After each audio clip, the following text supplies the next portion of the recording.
Hey everyone, Lauren here. We are just popping back on real quick from our scheduled break to let you know that we have a super cool podcast in store for you. We partnered with Lez Hang Out and swapped some podcasts for you to listen to.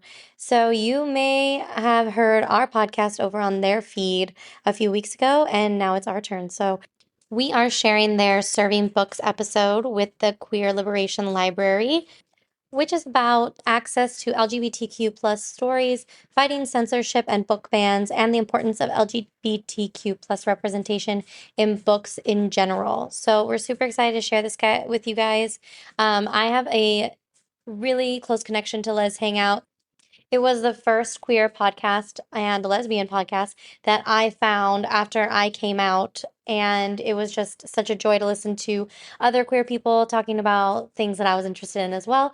And kind of part of the inspiration for starting our own podcast over here at Lesbian Book Club. So we hope you guys enjoy, and we'll be back in a few weeks to chat with you all about more books. And as always, we love you guys, and we'll talk to you soon. Where are the quiet gays? Where are the quiet gays supposed to go? Have you heard of Olivia, the travel company for lesbians and LGBTQ plus women? You know what they say, life is short and the world is wide. And when you're a lesbian or LGBTQ plus woman, you want to be able to go on vacation, have some fun, feel safe, and be yourself. Olivia Travel creates full takeovers of their cruise, resort, riverboat, and adventure vacations so you can kiss who you want to kiss without a care in the world in your own safe space. Olivia also provides the entertainment, bringing comedians and musicians from within your community. Traveling by yourself? No problem. Olivia has a robust solos program so you can travel alone, together. Single, coupled up, or in a group, you'll meet amazing LGBTQ plus women who come from all walks of life, yet have so much in common. Join the thousands of Olivians who travel to bucket list destinations all over the world. It's life-changing to be in the majority on your own vacation. Discover Olivia for yourself at olivia.com today. Let's hang out. Let's hang out. Let's hang out. And let's talk about what lesbians have found. Let's hang out. And let's listen to two lesbians shout. Let's hang out. Let's hang out. Hey everyone, welcome back to Lez Hang Out, the podcast where take a look, it's in a book, a reading rainbow. From the West Coast, I'm Leigh Foster. Rainbow full of reading. A rainbow full of reading. It was perfect. Full of rainbows. You're yes, welcome. From the East Coast, I'm Ellie Brigida. To those of you who've been with us through this whole journey, thank you as always for listening. If you're a new listener, welcome. We're excited to have you here. Here's what's happening this week. This week in the Lesdom. This week in the Lesdom is a place where you can touch base each episode about things going on in the podcast or otherwise. In Season 8, we're continuing to release our Patreon bonus episodes. If you want to join our Patreon, you can do that at bit.ly/LesPatreon. Our last episode was on Dix the Musical, and our next one will be on Amelia Perez. We'd like to thank Olivia Travel, the travel company for lesbians and LGBTQ plus women, for their support of Lez Hang Out. It means the world to us to have other queer women-owned businesses sharing support for Lez Hang Out, and we just want to spread the love. So thank you to Olivia for sponsoring this episode. Also, we want to give you all a little preview that we are going to be putting together the details soon. We know we had been talking about our trip to France and how we were going to push it to give more people time to save up, plan around it. So we are going to be announcing the dates soon. So keep your eyes open. We're going to have details coming your way with lots more time for everyone to plan if they would like to join us on this trip. We are so excited. We are going to make it happen.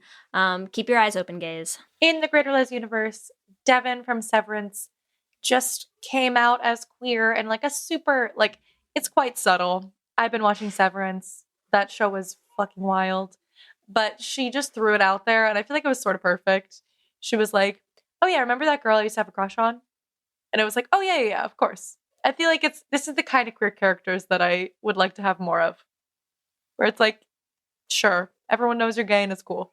Do I need to watch Severance, Ellie? Because I've heard good things, but I haven't gone into it at all Leigh, yet. it's so good. Me and Bailey have been watching it. It's very good. It also does have a very cute gay man love kind of thing. this other like lesbian thing it's very minimal.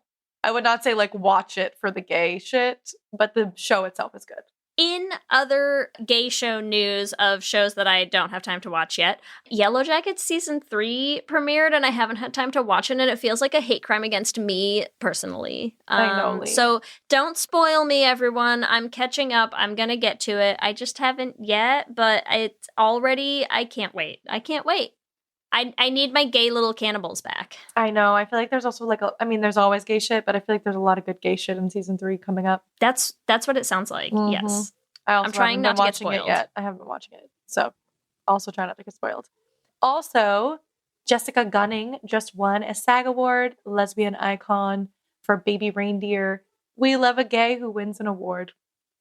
Incredible. Give all the gays all the awards. Give the gays all the awards. That's what's happening this week. Back to you, Ellie and Leigh. Thanks, Ellie and Leigh. We are so excited to bring you episode 14 of season 8, Serving Books. And we are joined by 2 very special guests today who are with us from the Queer Liberation Library. We have Amber, who is an academic librarian who leads the collection development, and Lindsay, who calls herself the Queer Liberation Library's nonprofit witch and who works on all things fundraising. Love it. Hey, Amber and Lindsay, thank you so much for hanging out with us today. Hi, thanks for having us. I'm obsessed with the nonprofit witch. Do you feel like you're casting spells to get people to donate? Like what's the witchiness that you're channeling there? I think the witchiness is just sort of my general witchiness. I feel like a pretty witchy person, and I brought the kind of like nonprofit experience to Queer Liberation Library, which we call Quill, by the way, QLL, Quill. Oh, I love that. But yeah, I'm bringing the nonprofit vibes to Quill. So it's my non-title title. I'm really jealous of Lindsay's delightful title. I think at the beginning we all created like fun, cute titles for people, and I couldn't think of one at all. So I leaned on, the bisexual classic movie, The Mummy, and just have Evie's line, "I am a librarian," instead of a title, but nonprofit, which is pretty cool. We also love a mummy librarian. I know. I'm giving like a podcast golf clap, but incredible. Yes. So why don't you all tell us a little bit about Quill itself? Sure. So Quill is a digital library of queer and trans ebooks and audiobooks. It's accessible via Libby. We launched in October of 2023, which feels so long ago now. Been more than a year. Yeah, but it's free and accessible to anyone in the US. Amber, what else should we add?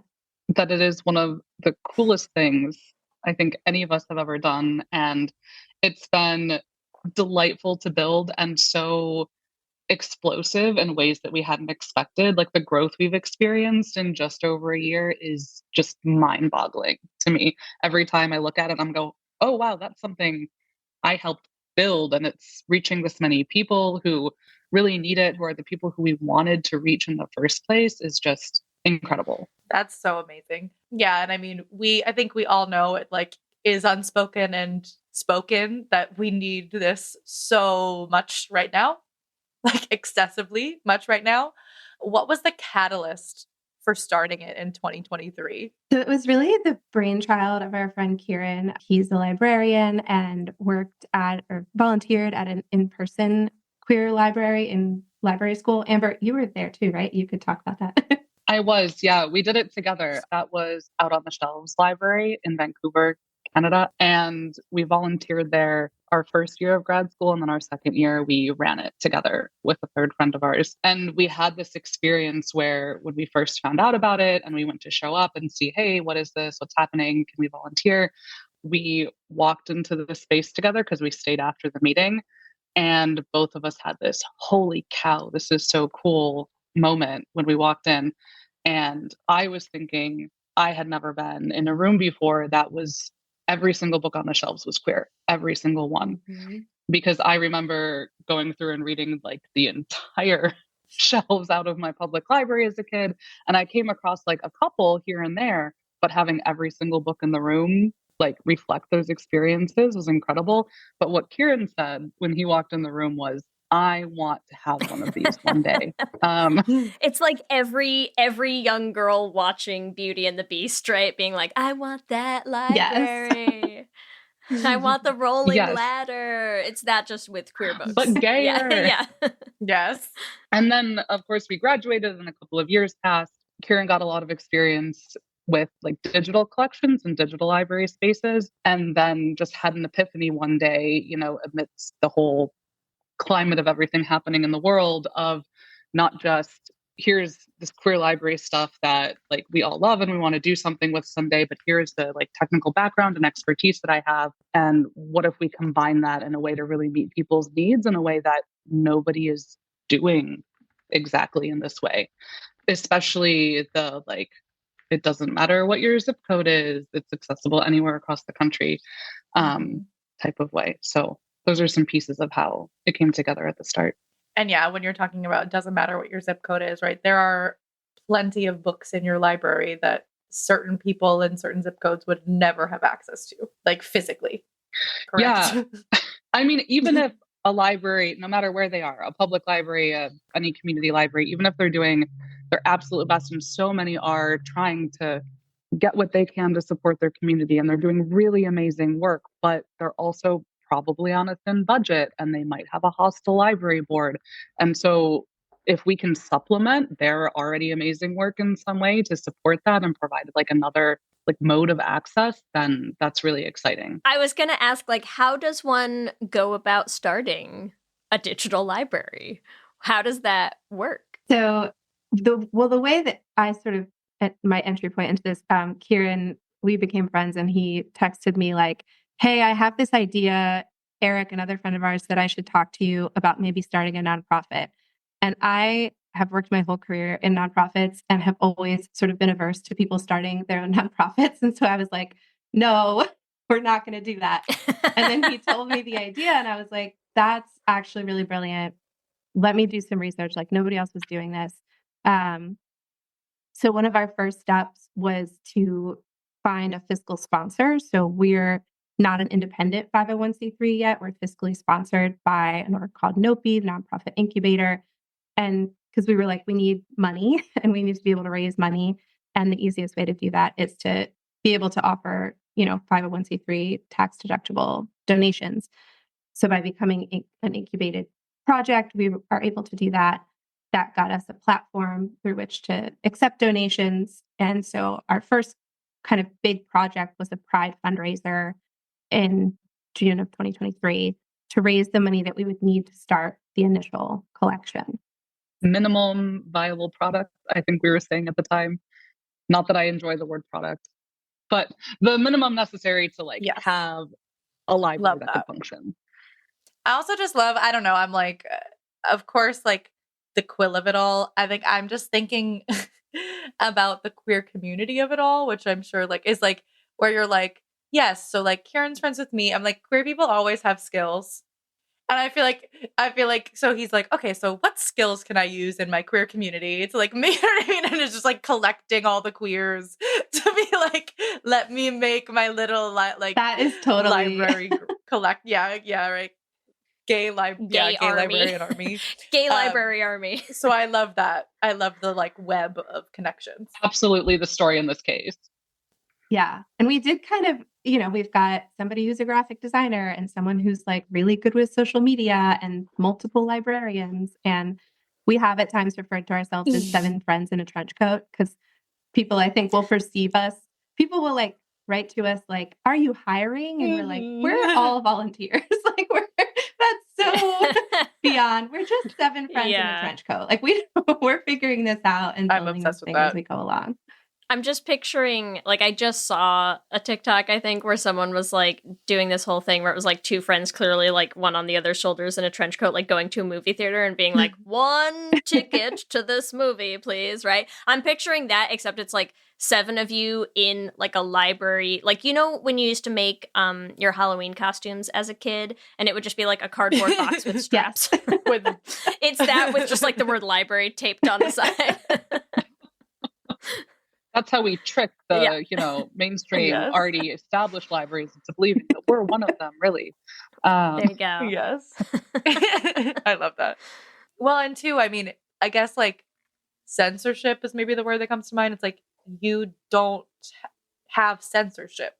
Other libraries might have to deal with censors either from the government, from like I don't know what you guys said before. I'm like, I don't know the inner workings of the library, but you were saying like, are there people on like a board or something of a library or? Well, so what I was referring to with that is that the way most public libraries function is they are funded by the local tax dollars, right? And so because they have that not just public mission, but public like governance structure, they usually have like a library board and you can vote to elect representatives to the library board, and they sometimes give the final decision on policy and things that then go out through the library system.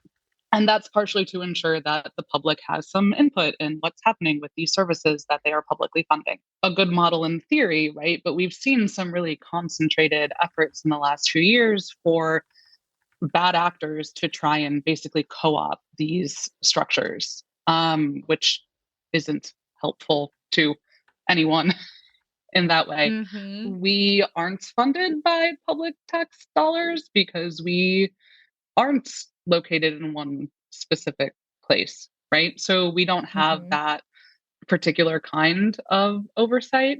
Does that answer your question? I feel like there are a few different directions I could go with that. So that's correct.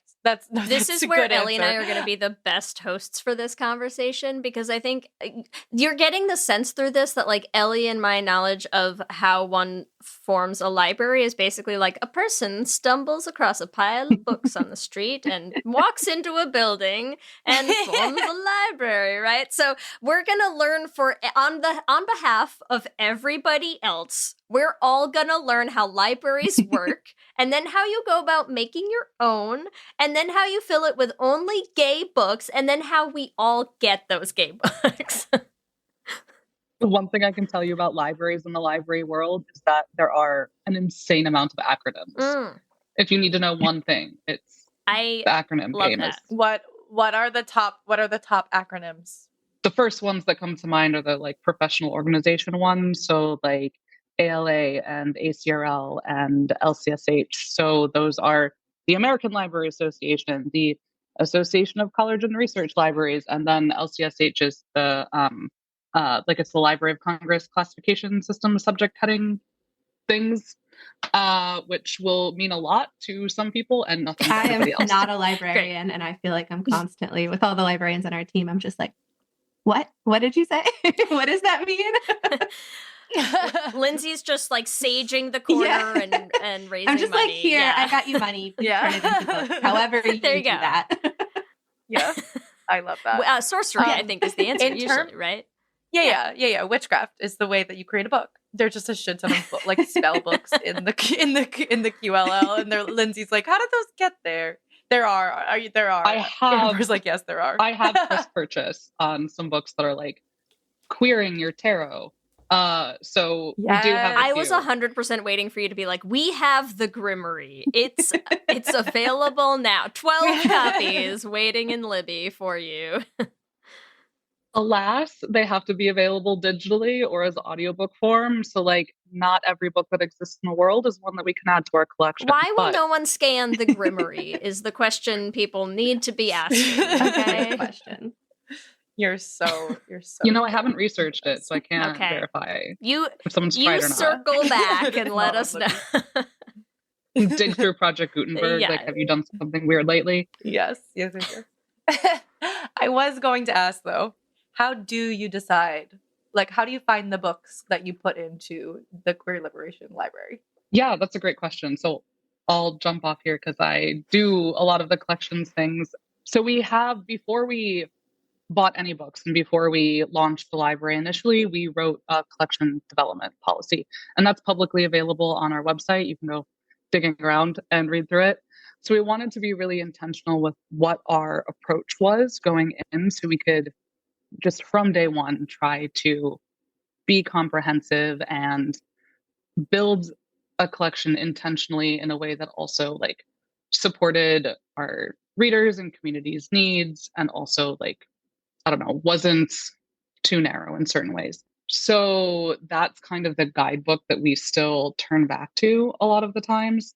Some of the ways we got ideas was, well, we're again a bunch of queer friends in a trench coat, and we've read a lot of queer literature. And so we already had a lot of titles in mind that we really wanted to add, and just like network of queer authors across the internet that we're familiar with their work that we wanted in the collection. We also did a survey, I think, before we launched, asking people like what genres and like types of work they were interested in. So if they wanted graphic novels, if they were more interested in reading nonfiction, or if they were more interested in young adult fiction, right? So we could balance what percentage of the budget went to like what areas in that sense.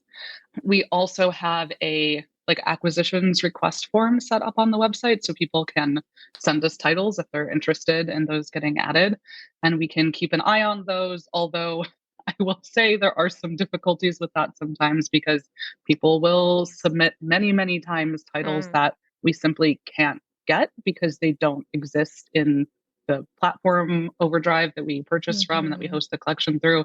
So one of the key titles there is Stone Butch Blues.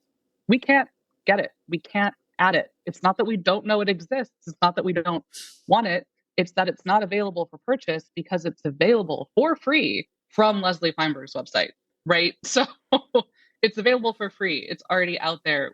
We would add it if we could, but it's already there. So listen up, everyone. Stop bugging Amber about Stone Butch Blues, okay? Please. It would be so You nice. should just have like a like thing on the form that just says that at the top, like, please enter your book. Please don't ask for Stone Butch Blues. It's also again. funny that people think we haven't thought of that. Like, obviously, we've thought of Stone Butch Blues. And then another thing that I would add too, that we do keep an eye out for a lot, is we can see kind of on our back end in Overdrive when people put those little notify me tags on books in Libby that the library doesn't have yet. We can see those, and we can see how much interest there is in the title, if that interest has grown a lot over time. So those sorts of things. And then also staying aware of new releases and going back through the last couple of years of award winners. So like the Stonewall Book Awards, the Lambda Literary Awards, Triangle Publishing. There's a couple others that are out there. So to try and make sure we're getting as many of those as we can. Yeah, I'd say those are some of the main ways we look for books. You mentioned genres. What are the top genres that people tend to vote for? I misspoke a little bit when I said genre. I don't know if we asked for genre so much as like audience format. So adult fiction, nonfiction, young adult Gotcha. fiction, nonfiction, juvenile, and then like graphic novels. So you're saying you don't have the like Netflix categories breakdown of all the books in the catalog? Actually, I can poke around and see if I can pull some of that up really quick, because I am logged in. But I will say that adult fiction is the biggest category that people wanted. And so that's what the biggest like chunk of the pie chart of our collections budget goes to every month.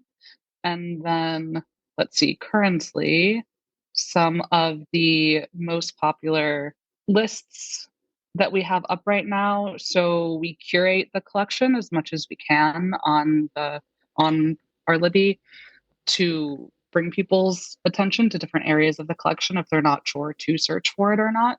And it looks like the most popular ones right now are what is available now, our list for that we've titled Words for Resilience, Community Care, and Survival, and then also just added manga and poetry.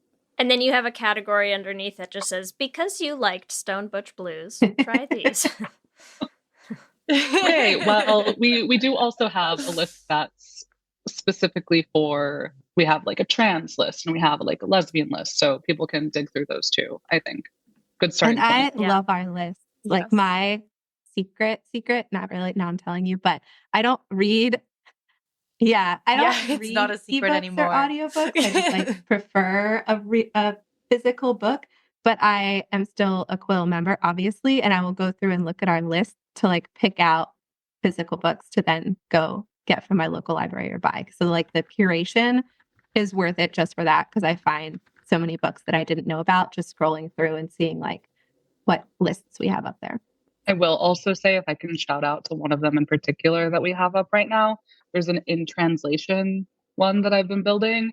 And so that one is really exciting. Those are often not the ones that are the most requested or have the highest notify me tags, but they are really cool and unique and things that I want to make sure we have in our collection. And they're often ones that other library systems are less likely to have. And so those are really exciting to me too, to be a small subset. I love that. I feel like the curation piece, like you said, is so cool too, because I think about like, I don't know, if you're like there's only so far you can go and you're like Googling like queer books, and then like you might find some of the like award winners like you're talking about, but you probably won't find the like deep cuts that you are all going to be looking for, right? Of course, there's like you want to get the stuff that's popular. And I do also love that there is like from your website and from talking to you, there's a priority too of like discovery, right? Like as queer people to come to this site and be like, what am I going to discover? Like, what am I going to find that's new that like maybe somebody hasn't recommended to me, but like my like digital friends at Quill have told me this is a good book because they've chosen it for this. So like, I'm going to try something new. So I feel like it's a cool opportunity too for like queer authors to get discovered, for queer readers to discover new authors.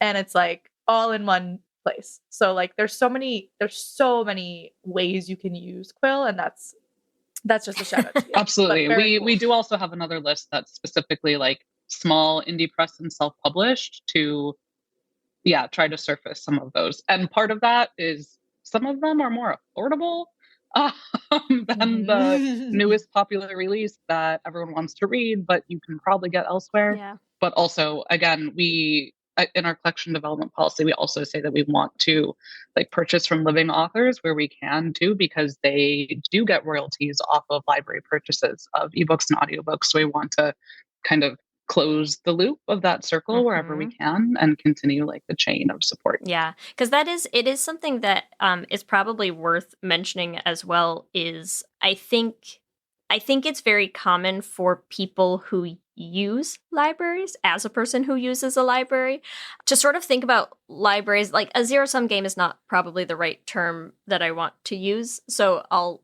just say in words what I mean. I feel like I hadn't realized, like I use Libby a ton, right? Because I have 2 children. I don't have time to go to the library all that often these days. And it wasn't until maybe like a year or 2 ago that I actually saw an explanation of like how Libby titles work, which I had no idea. That I think I always just lived in this thing where I was like, oh, they have, like they bought the digital thing and now everyone can take it out and all this stuff. And I was like, oh no, like you buy a license to allow a certain number of checkouts. Like every time you take a book out and you don't read it right away and then you just renew it or you like take it out again later, it's like that affects the collection at the library, like how many copies or times it can be checked out, things like that. But I also think that people don't realize how much all of those then in turn affect the authors. And so it's like, hey, the more libraries that you can be putting out requests for people to get copies of these books in, that's actually still good for the authors. And don't abuse Libby. Like there's so many things about it actually that I think you just, I'm like, I'm used to the libraries I grew up in where like you go and you take out a book off the shelf and when the book falls apart in your hand into a pile of dust, they'll maybe buy a new one, to replace it. But it's just not that anymore.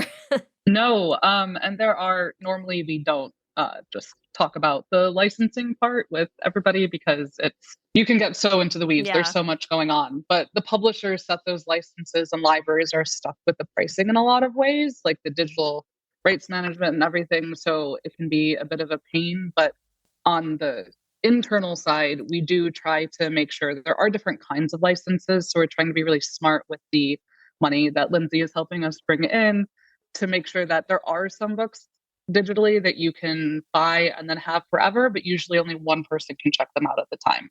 And then there are other versions of licenses for different books that are that model of, well, if it's been checked out 26 times, you have to buy it again. And then there are also some where you can have like 100 checkouts at the same time, but then once those are gone, the book is gone. So we've been trying to balance need and like what people want to read with what we can afford to do. And also, we are still really new.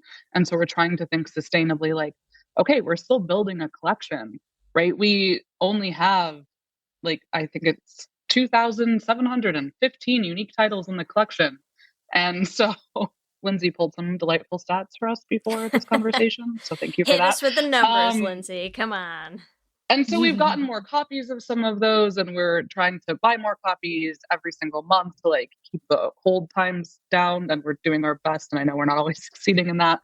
But we're also trying to build up that overall collection over time by balancing some of those different kinds of licenses. So yeah, there's a lot going on there. There's all the behind the scenes secrets.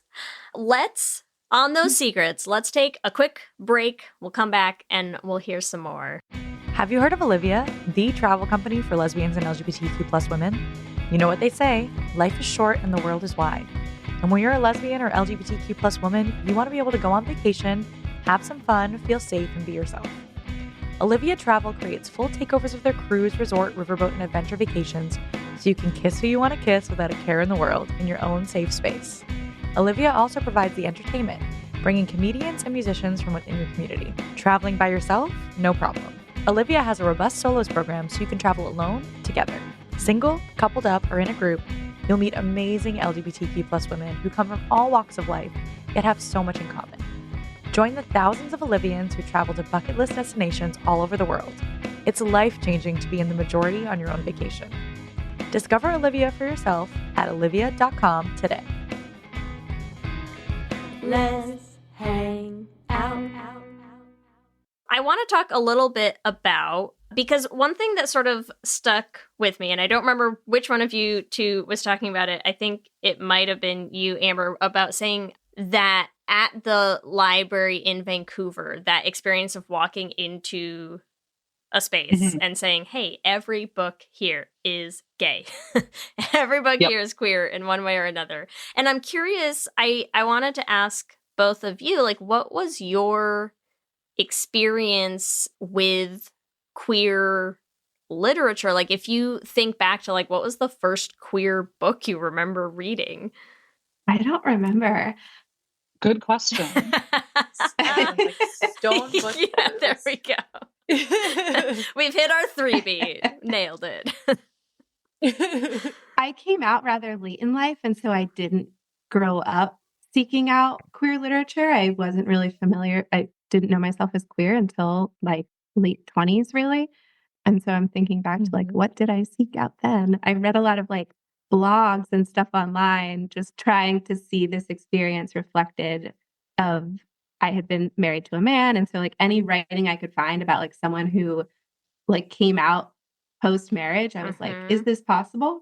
And I feel like that's what we're right. I was like, does such a thing can exist? I do this? And I think that in part, like why queer literature is so important, because I'm always just looking for examples of like, yeah, has someone else done this thing that feels really insurmountable to me? And then to read and yeah they have. I'm just picturing you with like a dictionary going like, where do I start? Divorce. Yeah. What's that, first? but like Google, like. I love that. Yeah. Yeah. I'm sure you found Do some you good remember, shit. Ellie? What's the first gay book you remember reading? Sort of. You know what I was thinking of? Isn't there some gay shit in the Diary of Anne Frank? I mean, yeah, Yeah. but doesn't it usually get cut there out is. of a lot of the versions that people read in school? Nope. Did you? I definitely read If it. you get the unabridged. Yeah, I definitely read it because I remember that because I was young and I was like, what? This is happening? So I feel like I remember that very vividly. That's like I was like, that really stuck in my brain. But I think when I was older, there's actually like this author that I did a whole, like when in my junior year of high school, D.H. Lawrence. Yep. I don't know if any of you know D.H. Lawrence. So Women in Love. So I read Women in Love and I did like an entire like dissertation on D.H. Lawrence. And it just cracks me up to think about it now.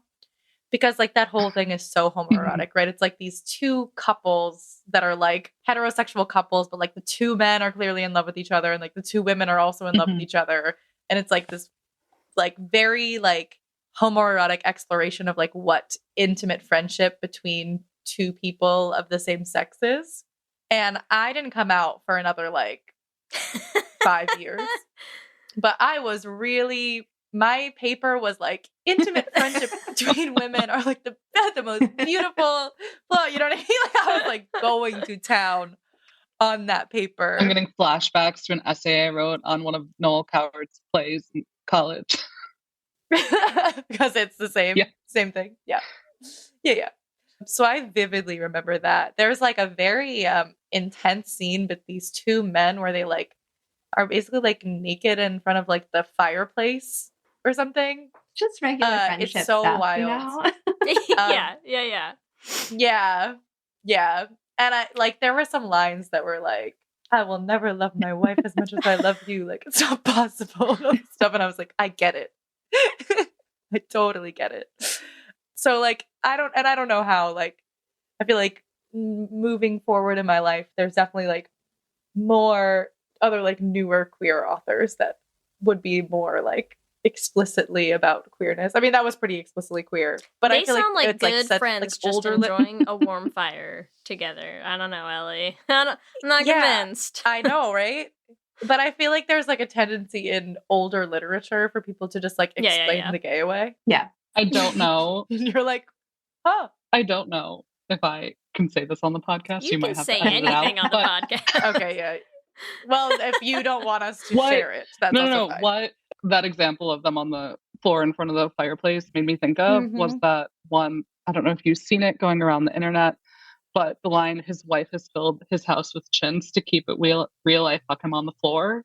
Has anyone else seen that? No, I don't know. Send it. You gotta drop some links. Okay, I will try to find it. Okay. Do you have an entry also, Amber, to your first queer book you remember reading? Yeah, I don't think it was the first one that I ever read, but I think it's the first one where I noticed in that way. And I didn't, and this was, I don't know, probably late middle school. And I didn't know why it was so compelling to me yet, because Sure. I didn't realize that I was gay until like the beginning of my senior year of high school. So it didn't click. I put that in a box and forgot about it, right? But the first one that I remember going, what is that about, was Luna by Julianne Peters, which is about a trans teen. And it's from her sister's perspective, I think. So it's kind of like the at the distance observing like what's happening, like as your sibling is like figuring that out and going through that, and like, well, the rest of the family doesn't really know. But so that was really interesting. But that the only reason I came across it was because I read literally every single book in the YA section of my public library that interests me in the slightest.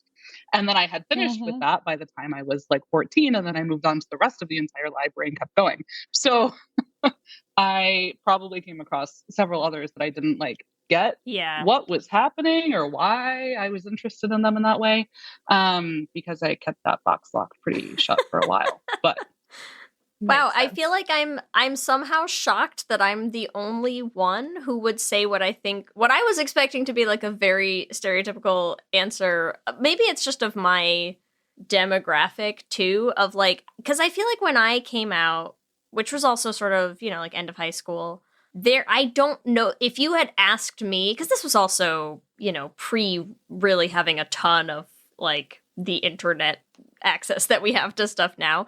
I don't think I knew how to find a lot of books, and so we knew of like two, and they were the Sarah Waters books, and so I think I read Tipping the Velvet first. I don't remember, but like it was either Tipping the Velvet or Fingersmith, and those were sort of the only books I knew about for a while, you know? And I guess because Go ahead. I just told a friend that I had never read them, and she's like, "You have to read them." I was like, getting chastised in a gay bar about this. It is. They're great. I mean, it is. It's okay. I've exposed myself. I haven't read them either. It's such a. I feel like it's such a moment. Okay, we can read them together. Yeah, we'll do a book club. It is. Yes, no shame. There you no go. shame. There you go. I think that's the same version I had actually with the two of them on the cover. Yeah, I feel like I'm just thinking because I do like I was that same kid, Amber. Like I read aggressively as a kid, you know, like just read all the time. And then I feel like when I came out, you didn't even know where to look. You didn't know where to find stuff, you know? And so it's like, I don't know. I think there was just something about that moment you're describing of being like, yeah, you're just in a space where like every book here is gay. And again, like on the list of things that I think sometimes straight people take for granted, you know, it's like most of the time when you walk into a library, like you walk into your public library, man, most of those books ain't gay, you know? Like, I think all of us know what it's like to do the converse of that, which is to walk into a space where you're like, is there something here for me to read? You know? And I wonder what it would be like to have access to a collection of books like this as a young, you know, coming of age queer person in your, you know, teens, 20s, whatever, like, having the amount of access and number of titles, like the idea that I would have known to even think that there were like, what did you just say? 2,700 books? 2,700. Yep. Would have, like, my small mind would have just exploded.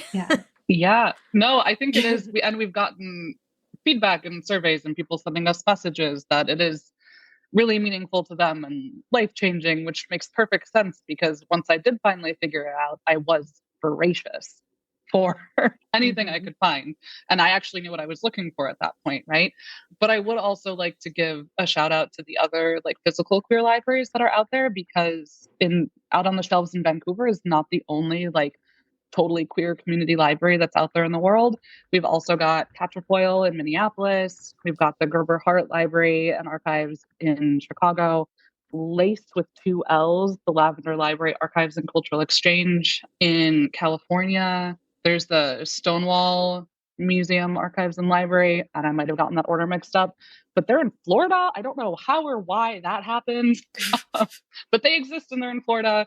And so there's also, let's see, if we again go back to all of North America, Bibliothèque Livre Ouvert in Montreal. So there are other physical spaces that have substantial queer libraries that have existed for decades too. And they're doing excellent work alongside like their public libraries too, serving the local communities. We're just doing that in like the digital space. And we're also like, it's a very collaborative space. Like being in the nonprofit world for my day job, it can be a little bit competitive and people kind of try to like stake their territory. And within the library world, I found like I happened to be in Minneapolis and went to Quatrefoil and they like welcomed me with open arms. They wanted to hear all about Quill. Like we collaborate with QT Library, which is a new one in Boston. Like everyone is just like more access to queer books is a good thing across the board. And so like it takes all of us. We don't need to like be competitive about it. I love that energy also for the queer community because like that is exactly what we need right now. And I think most queer people know that. It's like, we need to be building community. Like, yeah, there's not enough. So like, Ellie, you said something like this before. It almost, unfortunately, it is very needed right now. And we've seen how much people want and need this service. So the more, the better. I also would like to talk super quickly about like one of the, I don't know how you would say this. There's like a function on your website where you can do a quick exit button. And I just found that to be so beautifully intentional of like, you're like, we know there are people who are reading this who will need to like hide that they're reading this. Right. And there's like a quick exit button for safety. That's like, if you're reading this and somebody comes in, like click this button, it will change to weather.com. Like, I just think that's such a like, the fact that you even thought about it is just very beautiful to me. It's depressing as fuck to think that someone has to hit the button and also like, so I don't know, just very intentional. Every millennial who grew up with like their family computer in the kitchen. Oh yeah. Being like, how do I get I'm thinking fast of like enough? I'm thinking of me like watching the L-Word like alone in my room. Like, fortunately, the boomers out. don't know about queer history and what that does. The exit bar was like something I suggested from having worked at domestic violence organizations, and all of those organizations will have an exit bar. So I'm glad you noticed it. I'm always glad when people notice it, just like a little safety feature there. Yeah. I mean, it's so important because I think, you know, I mean, we all know what's going on with like the censorship and the book bans and the, you know, these endless lists of things. And I think mean, as adults, there's so much we can do to find access to the things we need to get access to. But yeah, I mean, you just think about the youths and kids growing up in these states and these counties and these school districts, and just who need stuff like this, who need to have stuff like this, and who need to have stuff like this in ways where, like, yeah, I mean, absolutely, there's certainly the value and the arguments in favor of, like, having physical places as well, but, like, that's not always accessible to you when you're 14 and living at home and you can't drive and you can't get somewhere, So yeah, having safe ways to get access to things like this is huge. Yeah, and to support that and to support like queer families, I mentioned that we have like adult fiction and YA, but we do also have like middle grade and juvenile and even like queer picture books and stuff. So yeah, we wanted to make sure to support everybody along their journey there. Yeah, which I love even just for getting recs sometimes, because honestly, it is like my kids are 5 and 6, and our 6-year-old is same thing, like just turning into it's like it's becoming a problem, the reading, where you're like, I need to cover the book so you can listen to me ask you a question. Okay, close the book and eat a bite of your dinner, please. Like, but yeah, it's like finding, like, where do you find the book series for, 6, 7, 8-year-olds that might ever have a queer character in them, or a character with 2 dads, or, like, how do you just get something that is not solely reinforcing the heteronormative patriarchy view of society that, like, is sort of built into a lot of kids' books, whether they try to or not. Yeah. And it's important. One thing I love about a collection that is all queer is that, like, you can get specific. It's not just like one genre. It's like, I really like memoir, and so I can find like queer memoir. It's not just like a few like romance books. It's like there's queer every type of book, and you can like be really specific about what you're interested in. Yeah, we contain multitudes. Yeah. We're not all the same. We're not only just sitting in front of fireplaces together naked, We can do other stuff. Yes, exactly. Exactly. I'm like, that really influenced me. Ellie's actually naked in front of a fireplace right now. None of you listening know right this, now. but yes, for the rest of us, you don't know this. Since I mentioned D.H. Lawrence, I'm reverting back. I also thought, I don't know, I'm like, to go back to that, it was sort of crazy that like my junior, like anyone who's read D.H. Lawrence, like D.H. Lawrence is quite hyper. Like I read Lady Chatterley's Lover, which is basically like about this woman's affair with her gardener, which, like, to be fair, fine. But I'm like, in my honors English class, that was like, there were all these authors. Do you ever forget it? And I was like, she's got them all, Ellie. She's got them all right behind her. Yes. Honestly, I love D.H. Lawrence, but like, just so funny that I was like, yes, this is what I really want to talk about at like 17 years old. Like, I totally understand this man and his like affair with the gardener, and he feel like, or this woman and her affair with the gardener. You're projecting. She's trapped in her life. Yeah. I feel like I want our listeners to know, as we continue to sort of talk through Amber pulling every book we talk about off a shelf behind her, it's less the fact that you have all the books that impresses me. It's more the speed with which you're finding them on that shelf. It's a pretty big shelf. Well, I think all methods that work for you for like information organization and classification systems are valid. Do your own thing. Don't let Dewey tell you what to do, But yours are following Dewey? Screw those old white men. No, it's not. Okay. It's not. I was just waiting for that to be like, do what you want, but also mine. I have a few other like smaller bookshelves where I'm more like, this is a specific thing, but this one behind me is mostly, it's just fiction and it's alphabetical by author, so that's pretty easy. That's impressive. I like put all my bookshelves just haphazard when I moved, with like the idea that I would rearrange them someday, and that has yet to happen. So I mean, as a librarian, I feel like the first 2 years I lived in Grand Rapids, I didn't own a bookshelf yet because I was busy buying a couch and a table. Yeah. Sure. Those little when things. I finally got a bookshelf, I was like, oh my God, okay, here's what we can do. Now I can actually like do stuff. And then I even built another bookshelf this summer, which is much smaller. So that's why it didn't help that much. But I'm already like out of space again. So Now I kind of want to issue you a challenge. Like I was thinking like what was the first queer book I read? And I think it might have been Camilla. And I was like, I read Camilla and I was like, do I want to be a vampire or am I gay? Do you like, have it? is it on the shelf? Or I both. do not own Camilla because I read it on Project Gutenberg for free. So I read that one as an ebook, Wow. and I don't actually own it. But Hold on one second. I definitely have has it, but it. as I said, my bookshelves are not organized. Yes. I can pull like three other. I could pull out several other queer vampire books, but I just don't have that one. I also was going to be like, my first interaction with queer vampires was Twilight. They're so Listen, gay. my shelf isn't directly behind me, so I just had to get up to get it. But I do have a copy of Carmilla. I honestly, I feel like a bunch of my gay books live in here because, yeah, we're also running out of space on bookshelves in our house. It's a problem. It's a great problem. Between the four of us, you're always going to find one of the books. There you That's go. so amazing. Okay, anything else that you want to let our listeners know about Quill before we head into our Q&A? We are currently partnering with Ocean Wong on a campaign where if you pre-order his new book, Emperor of Gladness, they're making a donation to Quill for every pre-order. And so that's really exciting. And it comes out May 15th. So if you pre-order between now and then, you can support Quill. What are other ways people could support Quill? I mean, become a member, of course. queerliberationlibrary.org is where you can sign up as a member. There's also a donate button there. Of course, we love donations.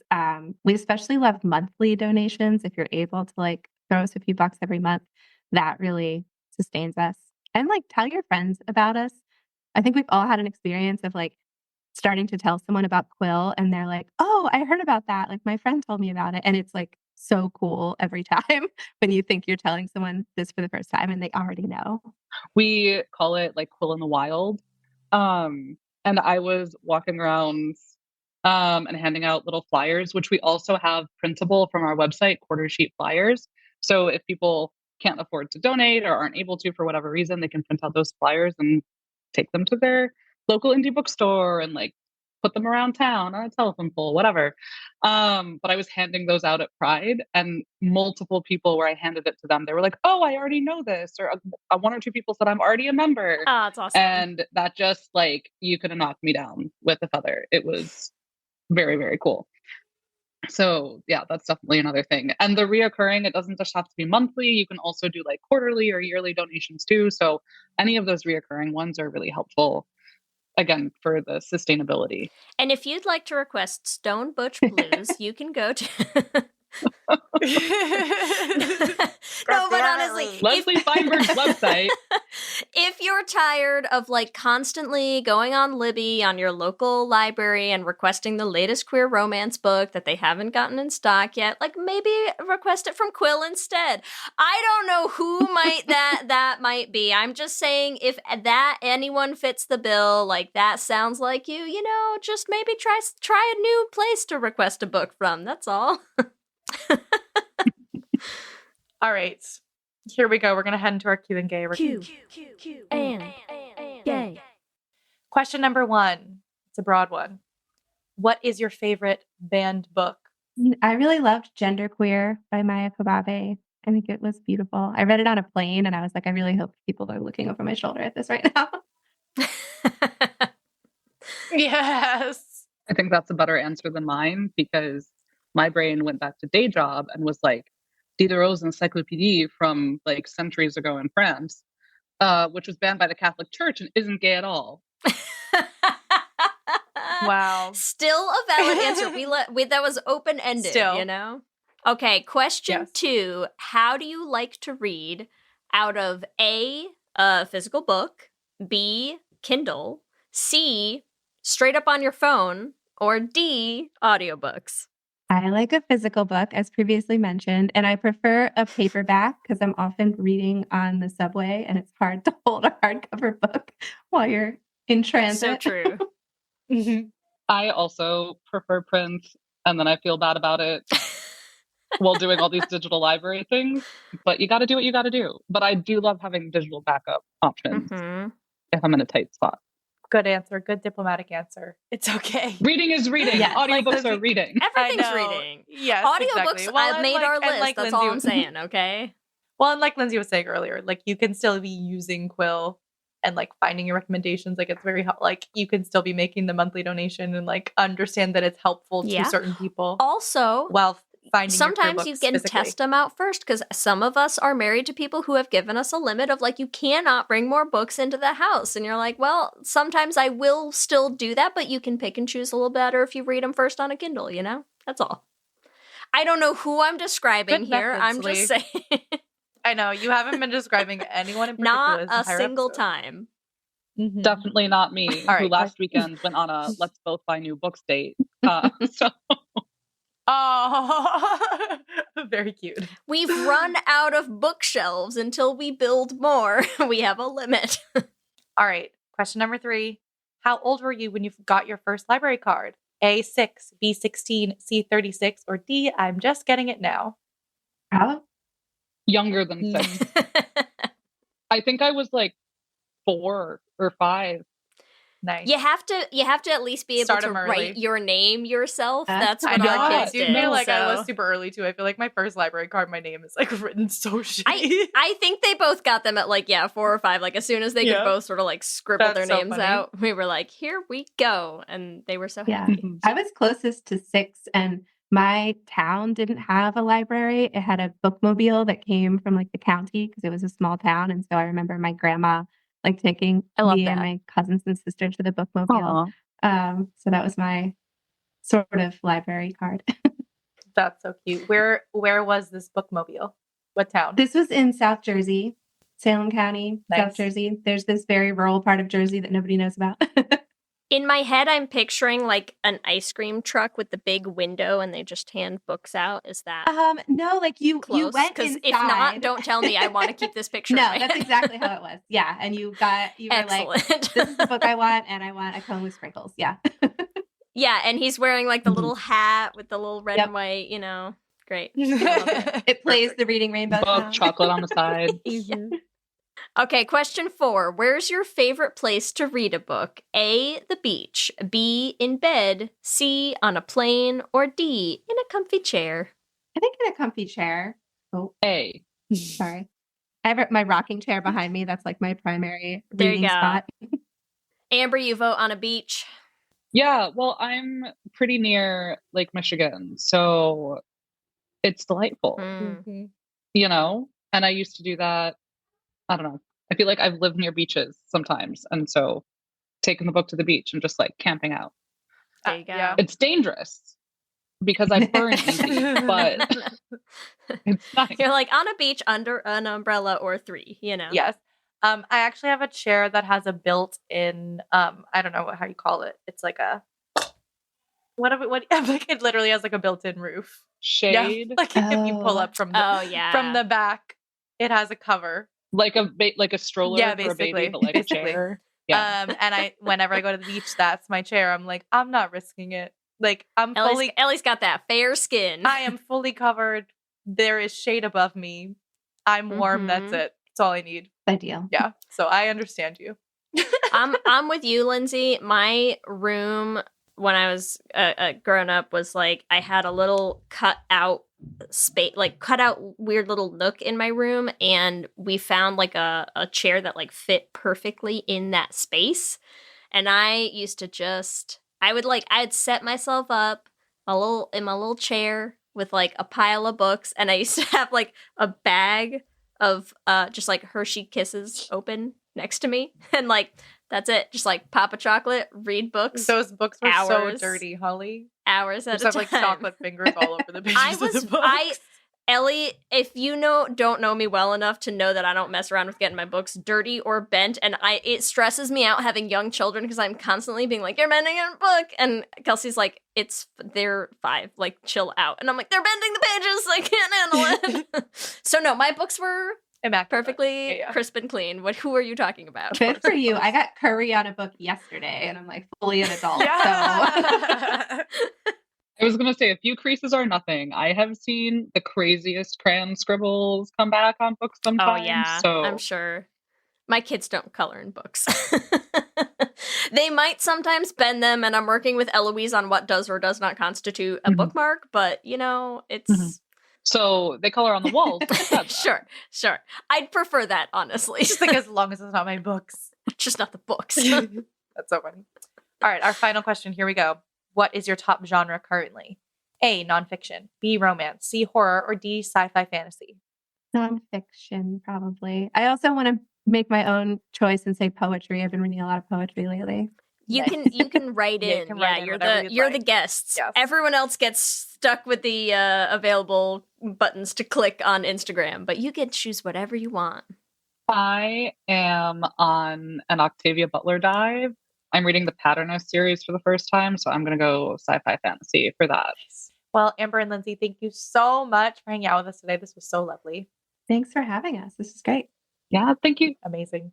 Remember, listeners, you can give us your own answer to this episode's Q&A questions on our Instagram at Lez Hang Out Pod. Where can our listeners find you, Amber and Lindsay, and also Quill on social media? So Quill is at QueerLibLib on most platforms. We're on Instagram. We're on Blue Sky. Amber runs our incredible Tumblr presence, which is awesome. QueerLibLib, all those places. And I know you had already said this before, but remind us about any projects coming up, the fundraising, and where people can find Quill online. Yeah, so queerliberationlibrary.org is our website. You can find everything there. We've got the Ocean Vuong pre-sale campaign going on. We also have merch. I forgot to mention that. We have, great mugs, t-shirts. Yes, it says read queer books. Yes. Yeah, most of our merch has that logo on it. We have a great tote bag that's like very... Amber is decked out in merch for all of you who are Amber has listening. A magic bookshelf full of every book we name and also is wearing every piece of merch Quill makes. Yes. So, yeah, that's Sorry, where you can continue, find it. Lindsay. I think Yes. I said it all, right? Perfect. Well, it's a little bit in advance, but I would also say that our Pride fundraiser that we mentioned earlier on, that is an annual thing. So you can expect more stuff coming out for that during Pride in June. Incredible. Amazing. Thank you both so much for hanging out and telling us so much about Quill. I am signing up as soon as we hop off, so that's awesome. Yay. Let me hear you say, hip, hip, hip, hip, hip, with that. We love hearing from all of you. We love continuing to build this community, and we just want to shout out some of our favorite things every episode. So first, we want to shout out Marin, who sent us a great sapphic meme on Instagram that says, roses are red, there are 12 in a bunch, I barely even know what to order for lunch, and said it made them laugh and they didn't know who else to send it to. And so yes, please, always send us your dumb sapphic memes that make you laugh and you don't know who else to send them to. We're here Send for them it. to us. Also like to shout out Katie Kate on Instagram, who loved one of our quotes from our last episode, which was about a black cat lesbian and her girlfriend, which is, of course, from Wicked. So what an true. episode. As always, I want to thank our Lesbian Jesus patrons, Mark Foster, Lizette Stye, Adi Benitez, Sophia Phillips, and Armani Gucci. and our King Princess patrons, Amy and Ellen. And Andrea Doucette, thank you so much. We could not continue to make the show without you. Remember, you can find us on all the social medias. We are on Instagram, Facebook, Blue Sky, and TikTok at Lez Hang Out Pod. You can email us at lezhangoutpod@gmail.com. Or you can check out our website at lezhangoutpod.com. Whatever app you use for podcasts, make sure you subscribe so you'll be the first to know when new episodes drop. We also have videos up on our YouTube channel, and you can subscribe at youtube.com/lezhangoutpod to catch those. Lez Hang Out is an independently produced show hosted by us with audio production by me. Our production assistant is Krista Murison, and other podcasting shenanigans by Leigh Holmes Foster. If you want to help support the podcast, the first thing you can do is easy and free is leave us a rating or a review on whatever app you use to listen to podcasts. If you want to support us financially, which is a really big help to us and our independent team, you can do that on Patreon at bit.ly/lespatreon. In exchange for your support of the show, we give you all kinds of bonus episodes and our Patreon-only Discord chat. It's a super fun time. If you want to pick up some Lez Hang Out merch, you can find all of our designs on our website, or you can go to bit.ly/lesmerch. You can find everything there, all of our t-shirts, tank tops, bags, hats, mugs, cups, all sorts of good stuff, and new things going up all the time. And remember, we have a queer production company making queer podcast musicals with guaranteed happy endings. You can find everywhere at $beanprod. And you can check out our website, dollarbeanproductions.com. You can listen to all the episodes of our first show, The Flame, on any podcasting app. And you can check out all the episodes of our second show, Journey to the Heart, also anywhere you listen to podcasts. And if you want to help support us in making more musicals, you can join our Patreon at bit.ly/$Patreon. If you want to follow us individually, you can find me on Instagram, TikTok, and Blue Sky at LSH Foster. And you can find me on Instagram and TikTok at Ellie Brigida. With that, I'm Ellie. And I'm Leigh. And let's hang out again soon. Let's hang